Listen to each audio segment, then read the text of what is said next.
আমি একজন ওলামাই দেওবন্দের সন্তান, শুধু তাই না, আমার 3 পুরুষ ওলামাই দেওবন্দের একবার আকাবির পর্যায়ের, আলহামদুলিল্লাহ।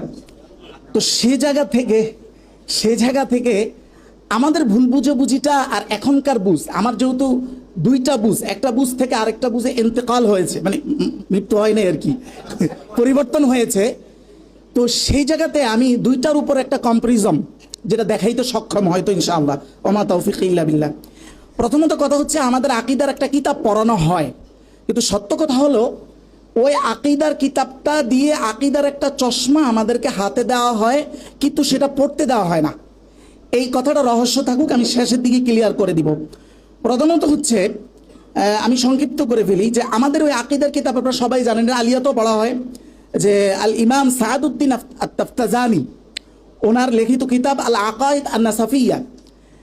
এই কিতাবের আমরা যে নুসখাটা, আমি নিজে ক্লাসে যেটা পড়েছি, আমাদের বাংলা বাজারের মাকতাবাতুল ইসলামিয়ার ছাপা কম্পিউটার নুসখা বলে এটার, আমরা কেউ আছে পুরো নুসখা পড়ি।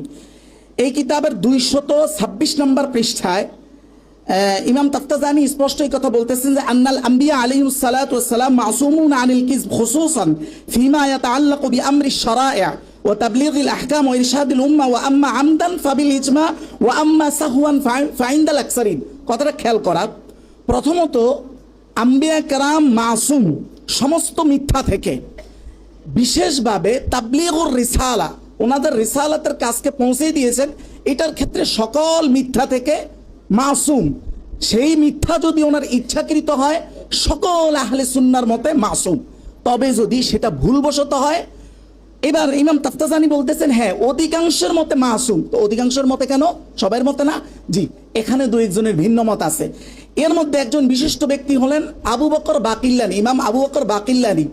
ওনার মত হলো এই ক্ষেত্রে ভুলবশত মিথ্যা হতে পারে, এটা ইমাম আবু বকর বাকিল্লানি। দেখেন, আমার এখানে কোট করার পয়েন্টটা হলো যে এই ইমাম আবু বকর বাকিল্লানির এই সেম ধরনের কথা যদি সাইয়েদ আবুল আলা মওদুদী রাহিমাহুল্লাহ বলতো, পুরা ভারতবর্ষ এই পর্যন্ত এই পুরা 100 বছরে 100 বার উল্টায় দেওয়া হইতো। কথা বলেন ঠিক না ঠিক?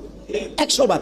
কিন্তু ইমাম আবু বকর বাকিল্লানি কি কেউ আহলে সুন্নাহর বাইরে মনে করতেছে না, বরং ওনাকে আহলে সুন্নাহর মেইন স্ট্রিমে ধরে এটাকে ইখতিলাফ দেখানো হইতেছে যে দ্বিমত আছে। নাম্বার কোট করেন। তারপরে আসেন, এবার হলো এই তাবলীগুর রিসালাকে বাস্তবায়ন করার ক্ষেত্রে ওনাদের থেকে কোনো কবিরা সগীরা হতে পারে কিনা। কবিরার ক্ষেত্রে আমাদের ইমাম তাফতাজানি, যার কিতাব দিয়ে আমরা সর্বপ্রথম আকীদা নামক জিনিসটাতে ঢুকি একাডেমিকলি, উনি ওনার এই কিতাবের আমি যে নুসখা আর কি, ওই নুসখার 226 227 দুটা মিলে উনি বলেছেন, আকবরের বাক্য মিলায়া ওয়া কাযালিকা আন তাআম্মুদিল কাবাইর ইনদাল জুমহুর। আকবরের বাক্য মিলে অর্থ হলো নবীদের দ্বারা কবিরা গুনাহ হতে পারে না, এটা একেবারে সকল ইচ্ছাকৃত কবিরা গুনাহ হতে পারে না, এটা হলো সকল আহলে সুন্নাহর মতামত। কিন্তু ওয়া আম্মা সাহওয়ান, খেয়াল করেন, তবে কবিরা গুনাহ ভুলবশত হতে পারে কিনা, এই ক্ষেত্রে ইমাম তাফতাজানি স্পষ্ট লেখেন ফায়ুজাউযুহুল আকসারুন। ওনার মতে অধিকাংশ আহলে সুন্নাহরা মনে করেন অনিচ্ছাকৃত নবীদের দ্বারা, এটা ইমাম তাফতাজানির মত, কিন্তু এটা সাইয়েদ আবুল আলা মওদুদীর মত না। ওনার মতে অধিকাংশরা মনে করেন যে হতে পারে। নাম্বার কোট করেন। এরপরে সগীরা গুনার ক্ষেত্রে উনি এই একই কিতাবে 227 নম্বর পৃষ্ঠায় বলতেছেন, ওয়া আম্মা সাগায়ের, নবীদের ক্ষেত্রে সগীরা গুনাহ ফায়াজুজু আমদান ইনদাল জুমহুর, জুমহুরে আহলে সুন্নাহর কাছে ইচ্ছাকৃত হতে পারে। এটা কিন্তু ইমাম তাফতাজানির মতামত। এবার আসেন, যিনি তালিক করেছেন, উনি 3 নম্বর 4 নম্বর তালিকে, উনি আমাদের বাংলাদেশের ওলামায়ে দেওবন্দের সন্তান, উনি তালিকে বলেছেন প্রথম মতটা যে অনিচ্ছাকৃত কবিরা গুনাহ হতে পারে, এটা এই মতকে ভুল বলেন না, বলছেন ওয়া আন্নাল মুখতার খিলাফু। তবে আমাদের কাছে পছন্দনীয় কথা হলো বিপরীতটা, কিন্তু ভুল বলে নাই। 2 নাম্বার, ইমাম তাফতাজানি যে বলেছেন অধিকাংশ আহলে সুন্নাহর মতে নবীদের দ্বারা ইচ্ছাকৃত সগীরা হতে পারে, এটা ইমাম তাফতাজানির বক্তব্য। এই ক্ষেত্রে তালিককারী ভুলও বলেন নাই, বলছেন হ্যাঁ ইমাম আশারির ভিন্ন মত আছে, ইমাম আবু হানিফার ভিন্ন মত আছে। ওই ইমাম আবু হানিফার ভিন্ন মতে আমরা আসবো, কিন্তু এই 2টা মত খেয়াল রাখেন, এটা যদি ইমাম তাফতাজানি না বলে, এটা সাইয়েদ আবুল আলা মওদুদী বলতো, এতদিনে প্রতি সপ্তাহে ভারতবর্ষ একবার এভাবে উল্টায় দেওয়া হইতো। কথা বলেন না ঠিক না বেটি? এটাই হইতো। আপনি দেখেন, যে ইমাম তাফতাজানির আমরা আকীদার ইমাম শুধু মানি না, ওনার আকীদার কিতাবই আমাদের একাডেমিতে, সেই ইমাম তাফতাজানি এই কথা বলছেন যে কথা সাইয়েদ আবুল আলা মওদুদী বলেন নাই। এখন কথা হলো আমরা এটা গ্রহণ করি কিনা। না, আমরা মনে করি যে নবীগণ ইচ্ছা এবং অনিচ্ছায় কবিরা গুনাহ করতে পারেন না, এটা আমাদের মত। কিন্তু ইমাম তাফতাজানির মতটা শুধু আমি দেখাইলাম, যিনি আমাদের কাছে আকীদার একজন মিয়ার, মানে কিতাবের জায়গা থেকে একাডেমির জায়গা থেকে মিয়ার, ওনার মতামত হলো এটা। এবার কথা হলো ইমাম আবু হানিফার মতটা কি। এর আগে একটা বিষয় একটু ক্লিয়ার করা দরকার। আমাদের আসলে অধিকাংশ ছাত্ররা, আমাদের আহলে দেওবন্দের ছাত্র আমরা যারা আছি, এরা জানেও না নবীদের শরীয়ী সিদ্ধান্ত দেওয়ার ক্ষেত্র যে দুইটা, এক নাম্বার হলো ওয়াহি, 2 নাম্বার ইজতিহাদ। এটা কিন্তু অধিকাংশ জানে না। কেন জানে না এবার একটু বলি মাঝখান দিয়ে। আমি যে প্রথম বললাম আকিদার চশমা হাতে দেওয়া হয়, আমাদেরকে পড়তে দেওয়া হয় না, এটা একটা সত্য কথা। দেখেন ইমাম তাফতাজানির কিতাবের প্রথমের যে অংশগুলো, আলোচনাগুলো, এগুলো এমন ধরনের আলোচনা, কাউকে যদি কিতাবের প্রচ্ছদ দেখতে না দেওয়া হয় আর এই আলোচনাগুলো পড়ানো হয়, পড়ানোর পরে সে যদি 100 নাম্বারও পায়, তাকে যদি জিজ্ঞাসা করা হয় যে কোন বিষয়ে তুমি আলোচনা পড়ছো, সে বলতে পারবে না কোন বিষয়ে আলোচনা পড়ছে। ঠিক ওই আলোচনাগুলোই বেফাক বোর্ডের 3 প্রশ্ন ওই আলোচনা থেকে চলে আসে। মূল আলোচনা, আকীদার সুস্পষ্ট আলোচনা যেখান থেকে শুরু, ওখান থেকে কওমি মাদ্রাসায় পড়ানো হয় না। আরো আশ্চর্য জিনিস হলো, আমি এটা কল্পনা করছি, হয়তো ভাবছি যে এটা কি পরিকল্পিত, আমি জানি না পরিকল্পিত কিনা। আমি গত একদিন আগে আমার এক সাথী ভাই, তিনি বলতেছিলেন যে আপনি তো আমাদের থেকে চলে গেছেন অন্য মাদ্রাসায়। আমাদের ক্লাসে আমরা মিজান যখন পড়তাম, তখন আমাদের যেই ভাই ক্লাসের টপার ছিল, একদম নাম্বার আউয়াল, ওনার নামও দিয়েছে পোলাপান আউয়াল, মানে নাম ছিল অন্যটা, আউয়াল বলে ডাকতো, চিনতো, যেহেতু উনি সবসময় 1 নাম্বার হয়। তো 1 নাম্বার যারা হয় এদের পড়ার ঝোঁক অনেক বেশি থাকে, তাই তো 1 নাম্বার। তো এই ইমাম তাফতাজানির এই কিতাব উনি নিজে পুরোটা মোতালা করেছেন। মোতালা করে ওনার খটকা লেগেছে। কেন খটকা? কারণ আমাদের মুখে মুখে আকীদা শিখানো হয় একটা, উনি লেখা দেখছেন এখানে আরেকটা। এখন উনি একজন বড় উস্তাদের কাছে গেছেন যে হুজুরে আমার তো এখানে খটকা লেগেছে। ওই ওস্তাদ কি বলছে জানেন? ওই ওস্তাদ বলছে, তোমাকে কে বলছে এদিক দিয়ে মোতালা করতে? আল্লাহু আকবার। আজকে যেন ওই কথার প্রতিধ্বনি আমি এটাই দেখতেছি। আরে আমাদের সাজানো, এটাকে কি শব্দ বলবো ভাই, এখানে তো সব শব্দ ইউজ করাও যায় না। আমাদের সাজানো যেই গুছানো সংসার, তুমি আকীদারই অংশ মোতালা করে সেটাকে ধ্বংস করতেছো। বাস্তবতা এটাই। আপনি দেখেন, এই জন্যই বলছি আকীদার চশমা হাতে দেওয়া হয়, পড়তে দেওয়া হয় না। আচ্ছা, এবার শেষে চলে আসি। দেখেন রাসূলুল্লাহ সাল্লাল্লাহু আলাইহি ওয়াসাল্লাম, সহিহ মুসলিমের একটা হাদিস, যেটা ইসলামী ফাউন্ডেশন ইউজার 5915 নম্বর হাদিস। এখানে বলা হচ্ছে যে কাদিমান নবী সাল্লাল্লাহু আলাইহি ওয়াসাল্লাম আল মাদিনাতা, রাসূলুল্লাহ মদিনায় আসলেন। আসার পরে দেখলেন সাহাবায়ে কেরাম ওয়াহুম ইয়াবুরুনা নাখলা, সাহাবায়ে কেরাম তাকবীরে নাখল করে। আপনারা এটা জানেন যে পুরুষ ফুল মহিলা ফুলের সাথে লাগা এই যে গাছের প্রজনন সিস্টেম, এটা দেখে রসুল কাছে খারাপ লাগছে। রসুল বললেন যে তোমরা যদি এটা ছেড়ে দাও, আমার মনে হয় এটা কল্যাণ হয়। এই যে রসুল কথাটা বললেন, এটা কি ওহী না ইজতিহাদ? এটা ইজতিহাদ। যখন ওনারা এটা আমল করলেন, দেখলেন আগের মতো খেজুর হয় না, অভিযোগ জানালেন রসুল, তখন স্পষ্ট বললেন, দেখো ইদা আমারতুকুম বিশাইইন মিন দীনিকুম ফাখুযু বিহি, যদি কোনো দ্বীনি বিষয়ে আমি তোমাদেরকে আদেশ করি সেটা গ্রহণ করো।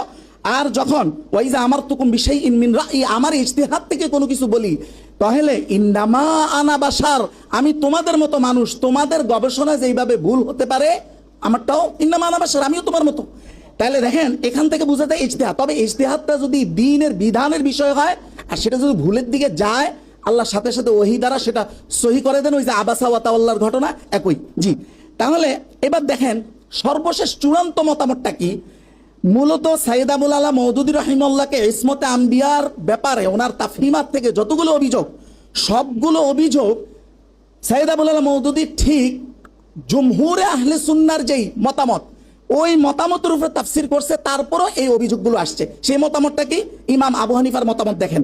ইমাম আবু হানিফা আল ফিকুল আকবার আবি হানিফা, যেটা আমাদের মোল্লা আলী কারি সরা করেছেন, এটার 105 নম্বর পৃষ্ঠা, আমি যে নুসখা থেকে বলতেছি, এখানে বলা হচ্ছে ওয়াল আসাহু জাওয়াজু সাহউই ফিল আফআল, যে সবচেয়ে সহি কথা হলো নবীদের ক্ষেত্রে তাদের কাজের মাঝে ভুলবশত ত্রুটি হতে পারে। এটাই ইমাম আবু হানিফার কথা।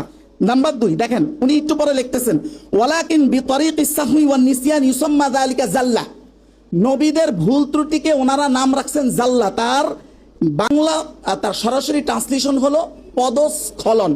এবং এটা এক কথায় যেটা মাওলানা মওদুদী বলছে, মানবীয় ত্রুটি, মানবীয় দুর্বলতা। আর মানবীয় দুর্বলতা কখনোই নবীদের ইসমতকে নষ্ট করে না। এটা হলো কথা। এখন দেখেন মাওলানা মওদুদী সাহেবের কয়েকটা তাফসির দেখাই, যে তাফসির নিয়ে ওনাদের সমস্যা। সূরা হুদের 45-46 নম্বর আয়াত, যেখানে ওই নূহ আলাইহিস সালাতু ওয়াস সালাম ওয়ানাদা নূহু রাব্বাহু ফাকালা রাব্বি ইন্নাবনি মিন আহলি ওয়া ইন্না ওয়া'দাকাল হক ওয়া আনতা আহকামুল হাকিম। এই আয়াত যে নূহ আলাইহিস সালাতু ওয়াস সালাম যে বাবা হিসেবে ছেলেকে মায়া করে নৌকা উঠাইতে চাইছেন, আল্লাহ তাআলা ধমকের স্বরে এটাকে রিজেক্ট করেছেন। এই ব্যাপারে মাওলানা মওদুদী সাহেব তাফহিমাতে বলতেছেন, থোড়ি देर के लिए বাশারি কমজোরি সে মাগলুব হো যাতা হয়। নবীরা কখনো কখনো কিছুক্ষণের জন্য মানবীয় দুর্বলতার শিকার হয়ে যান। একেবারে এটা সেই মত যেটা আহলে সুন্নাহ, জমহুরে আহলে সুন্নাহর মতামত, যেটা ওনার তাফসীর সেটাই। আপনি আরেকটা আয়াত দেখেন সূরা তাহা 121 নম্বর আয়াত, ফাবাদাত লাহুমা সাওয়াতুহুমা ওয়া তাফিকা ইয়াকসিফানি। এই যে আয়াত, যে হযরত আদম আলাইহিস সালাম গন্ধম ফল খাওয়ার যে বিষয়টা, একই তাফসীর বলছেন ইহা ইস বাশারি কমজোরি কি হাকিকত কো সমঝ লেনা চাহিয়ে। এখান থেকে মানবীয় দুর্বলতার যে বাস্তবতা, এটাকে বোঝা উচিত। একই কথা দেখেন, আসেন সূরা সফফাত 142 নম্বর আয়াতের বর্ণনায়, ফালতাকামাহুল হুত ওয়া হুয়া মুলিম। হযরতে ইউনুস আলাইহিস সালাতু ওয়াস সালাম, হযরত ইউনুস না, হযরত ইউনুস আলাইহিস সালাতু ওয়াস সালাম যে মাছের পেটে গিয়েছিলেন, এই ঘটনায় উনি বলতেছেন তাফসিরে যে আপনি আকা यानी আল্লাহ তাআলা की इजाजत के बगैर अपनी मकाम मामूरियत से फरार हो गए थे। কথাটা খেয়াল করেন, শাব্দিক অর্থ তো এখানে চূড়ান্ত না। এরপরে কি বলতেছেন উনি, এখানে শাব্দিক অর্থে বলতেছেন আল্লাহ তাআলার আদেশ ছাড়া, আদেশ ব্যতিরেকে হযরত ইউনুস আলাইহিস সালাতু ওয়াস সালাম তার আদেশকৃত যেখানে ওনার থাকার কথা ওই স্থান থেকে পলায়ন করেছেন। এখন এই শব্দটা শুনলে আপনার কাছে মনে হবে মারাত্মক সমালোচনা। এবার দেখেন উনি কেন পলায়ন শব্দটা বলেছেন। উনি বলেন ইজ আবাকা ইলাল ফুলকিল মাশহুন। আবাকা শব্দটা আরবিতে ব্যবহারই হয় যখন যখন একজন হারাবাল আব্দু মিন রাব্বিহি, অর্থাৎ তার মনিবের থেকে যখন গোলাম পালায়ন করে, তখনই একমাত্র এই আবাকা শব্দ ব্যবহার হয়। এখন কথা হইলে আবাকা শব্দের এই তর্জমা কি শুধু সাইদা আবুল মওদুদী বলেছেন? দেখেন তাফসিরে বাগাওয়ি, ইমাম বাগাওয়ি তার 7 নম্বর খণ্ড, আমি যে নুসখা থেকে বলছি 60 নম্বর পৃষ্ঠা, এক স্পষ্ট ইজ আবাকা ইলাল ফুলকিল মাশহুন বলেই ইয়ানি হারাবা, একদম স্পষ্ট, মানে এটার অর্থ হলো হারাবা, পালায়ন করা। আপনি আসেন মাওলানা মওদুদী সাহেব যে এই যে পালায়নের কথাটা বলতেছেন, এটা কি একজন নবীর খেয়ানত বুঝাচ্ছেন, না সেই আহলে সুন্নাহর ঐক্যমত যে মানবীয় দুর্বলতার শিকার নবীরা হন, এটা চূড়ান্ত মত, এর উপরে কোনো মতামত নাই, উনি ওটাই বুঝাইতেছেন? এটা এই আয়াতের তাফসীর থেকে বোঝা যাচ্ছে না। একই ঘটনায় অন্য আয়াতে যখন তাফসীর করছেন, দেখেন সূরা আম্বিয়া 84 নম্বর আয়াত, উনি বলতেছেন যে হযরতে ইউনুসের এটা খেয়াল হয়েছিল, যে উনহুনে খেয়াল কিয়া, এটা ওনার মনে হয়েছিল যে এই মাকাম পর তো আযাব আনে ওয়ালা হয়, এখানে তো আযাব আসবে, আমার কওম যেহেতু রিসালাত মানে নাই, আযাব আসবে, তো আযাব আসলে আমি নবী, আমার তো একটা সেফ এক্সিটে চলে যাইতে হবে, এটা ভালো জায়গায় চলে যাইতে হবে। কিন্তু এটা ওনার ইজতিহাদের মধ্যে, ওনার ব্রেনে এটা আসে নাই যে সেফ এক্সিট গ্রহণ করার আগেও তো আল্লাহর আবার আরেকটা আদেশ লাগবে, এইটা ওনার ব্রেনে আসে নাই। এই যে তাহলে এটা কি দাঁড়াইলো, ওনার খেয়ানত না মানবীয় ত্রুটি, মানবীয় দুর্বলতা, যেটা আহলে সুন্নাহর একেবারে চূড়ান্ত মতামত, এটার উপরে তাফসীর করেছেন। এবার সর্বশেষ দেখেন সূরা নসর যে আয়াত, ফাস্তাগফিরহু, আল্লাহ নবীকে বলছেন যে হে নবী আপনি ক্ষমা চান। এই আয়াতের তাফসীরে যে মাওলানা মওদুদীকে যেই উদ্দেশ্যমূলকভাবে যেই অপবাদগুলো দেওয়া হয়, এই আয়াতের তাফসীরে মাওলানা মওদুদী সাহেব কি বলছেন উর্দুতে, উনি বলছেন যে হে নবী আপনি আপনার মানবীয় এই নবুয়তের দায়িত্ব পালনকালে আপনার যে মানবীয় ভুল ত্রুটিগুলো হয়েছে, মানবীয় যে দুর্বলতা শব্দ এনেছেন, যে এগুলো হয়েছে, এগুলোতে আপনি ক্ষমা চান। জি জি জি জি শেষ করি। দেখেন এই যে উনি মানবীয় ত্রুটি বলেছেন, ঠিক এই জায়গায় আমাদের একজন বিখ্যাত আকাবির এই জায়গায় কি শব্দ বলেছেন, যিনি শাইখুল হিন্দ মাহমুদুল হাসান দেওবন্দি, উনি ওনার তাফসিরের 3 নম্বর খণ্ড 794 নং পৃষ্ঠায় এই তাফসীর করতে যায় বলতেছেন, यानी दीन के जिस काम के जिम्मेदारी आप पर ढाली गई, দিনের যে জিম্মাদারি দেওয়া হয়েছে এটার ক্ষেত্রে আপনি ছোটে ছোটে গুনাহ, একদম গুনাহ শব্দ, যেই শব্দ মাওলানা মওদুদী কখনোই লেখেন নাই, এটা আমাদের একজন আকাবির দেওবন্দ লিখেছেন যে গুনাহ। হ্যাঁ, আবার ব্রেকেটে লেখছে লাগজিস, মানে হলো পদস্খলন, কিন্তু মূল শব্দটা গুনাহ শব্দ লিখেছেন, যে আপনার যে গুনাহ হয়েছে এগুলোর থেকে আপনি মাফ চান। কিন্তু ওনারা হয়ে গেলেন আকীদার, আমাদের বাপদাদারা হয়ে গেল আকীদার ডিলার, আর এই মাজলুম হয়ে গেল, তার আকীদা হয়ে গেল এই উপমহাদেশের সবচেয়ে খারাপ আকীদা। এর চাইতে জুলুম আর কি হইতে পারে বলে? তাহলে এবার দেখেন সর্বশেষ, আমি শুধু গুনাহ শব্দ এখান থেকে না, আমাদের শাইখুল হোসাইন আহমদ মাদানী রহমতুল্লাহ একটা মাকতুবা আছে, এটাকে বলে মাকতুবা তো শাইখুল ইসলাম এই কিতাবের আমি যে নুসখা নোট করছি, এই কিতাবের জিলদ আউয়াল প্রথম খণ্ড 266 নং পৃষ্ঠা দেখেন গুনাহ শব্দ কিভাবে বলতেছে। উনি বলতেছে হযরতে মূসা আলাইহিস সালাতু ওয়াস সালাম যে রিসালাত পালন করতে গিয়া কি করছেন, হযরতে মূসা আলাইহিস সালাতু ওয়াস সালাম কিতাবুল্লাহ কো ফেক না, হযরত মূসা যে নিজের কিতাবকে এইভাবে ছুঁড়ে মেরে দিয়েছেন, এবং এরপরে ও কিতাবুল্লাহ जो खुद को दी गई, এটা ওই কিতাব যেটা ওনাকে দেওয়া হয়েছে, ওই শুবা নেই, কোনো সন্দেহ নেই যে এ কিস কদর বড় গুনাহ হয়, এটা কত বড় গুনাহ। এটা হুসাইন আহমদ মাদানী বলতেছে, বলে উনি বলতেছেন তবে যেহেতু এই গুনার জন্য ওনাকে কোনো শাস্তি দেওয়া হয় না, তার মানে এটা দেখতে গুনাহ কিন্তু গুনাহ না। তো দেখতে গুনাহ কিন্তু গুনাহ না, এই কথাটাকেই তো এক ইস্তেলাহ বা পরিভাষায় মাওলানা মওদুদী বলতেছেন মানবীয় দুর্বলতা। আপনি যেটা ঘুরে বলতেছেন এটাই তো মাওলানা মওদুদী এক কথাই বলতেছেন, অথচ ওনারা আকিদার ডিলার হয়ে গেলেন, আর ওনার আকিদা হয়ে গেল উপমহাদেশের সবচেয়ে খারাপ আকিদা। এটা কেমন জুলুম আপনি দেখেন। সর্বশেষ আমি একদম শেষ করে দিই, এটা না বললেই না। আপনি জানেন উপমহাদেশে এর চাইতে ভারী ওয়েটফুল কোন তাফসির লেখা হয় না, একটু খেয়াল করেন। দেখেন এটা হলো আর তাফসির না, সরি, ফতোয়ার কিতাব, সেটা হলো ফতোয়া আলমগিরি, ফতোয়া আল হিন্দিয়া। এটা 285 নং পৃষ্ঠায় কি বলা হয়েছে জানেন? এটা আহলে দেওবন্দ না, একেবারে হানাফিদের সবচেয়ে নির্ভরযোগ্য উপমহাদেশের ফতোয়া। বলা হয়েছে ওয়ালাউ ক্বালা লাম ইয়াসু হালান নবুওয়া ওয়ালা ক্বাবলাহা কাফারা ফাইন্না লিআন্নাহু রাদ্দান নুসুস মানসুস। কেউ যদি বলে নবীরা নবুয়তের আগে পরে কোনো ত্রুটি, এই সিয়াম শব্দ ব্যবহার করে পর্যন্ত বলছে যে কোনো ত্রুটি হয় নাই, এমন যদি কেউ মনে করে ফাকাদ কাফারা, সেই ব্যক্তি কুফরি করলো, কারণ সে কোরআন হাদিসের নসকে অস্বীকার করলো। এটা ফতোয়া আলমগীরির কথা। তাহলে আপনি দেখেন, আল্লাহু আকবার। এই জন্য আমি সর্বশেষ বার্তা হিসেবে আমার ভাইদের উদ্দেশ্যে একটা কথা বলবো, এটা আমি বাংলায় বলতে চাই না, যে সাকুলু লিইখওয়ানি ইন্না জামান ক্বাদ তাগায়্যার ইন্না উলামা আজয়ালিনা قد يطلعون شيئا فشيئا على هذه الدعايات والافتراءات التي انتشرت على سيد أبي العالى مودودي رحمه الله، ولكن نحن نكسر هذه الأوراق الكاذبة كما تكسر أوراق المناحت إن شاء الله.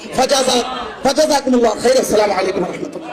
আল্লাহু আকবার, আল্লাহু আকবার, আল্লাহু আকবার, আল্লাহু আকবার। আমি অনুষ্ঠানে বলেছিলাম নাহনু নুকাসসির হাযিহি আল আওরাক আল কাযিবা, এই মিথ্যার পৃষ্ঠাগুলোকে ঠিক ওভাবে আমরা ছিঁড়ে ফেলবো, কামা তুকাসসার আওরাকুল মারাহিদ, টয়লেট পেপার যেভাবে ছিঁড়ে ফেলা হয়। ওয়ালাকিন্নাহু ইউমকিন আন তাকুন জাল্লাতু লিসানি ফি হাযিহি আল মুহাদারা।